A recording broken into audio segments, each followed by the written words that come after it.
Înainte de galerii, NFT-uri, colecționar de artă digitală, arta avea un singur scop, să te țină în viață. Arta preistorică se împarte în 3 mari perioade: paleolitic, mezolitic și neolitic. Dar azi vă zic despre începutul începuturilor.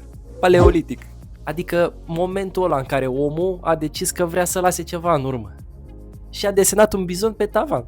Referința reală este peștera Lascaux din Franța, unde acolo găsești zeci de tauri, cerbi, cai, pictați cu pigmenți naturali, ocru, cărbune și grăsime animală. Mirosea a artă și mistreț.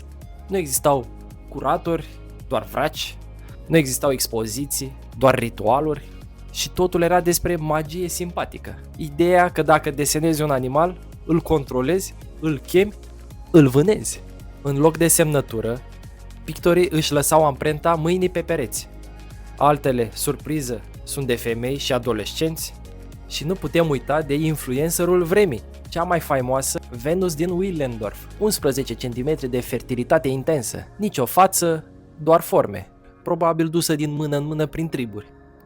Asta era arta, nu pentru estetică, ci pentru funcțiune, nu pentru trending, ci pentru trib. În paleolitic, dacă nu prindeai vânatul, mureai. Acum, dacă nu prinde postarea, te plângi că nu ai rici.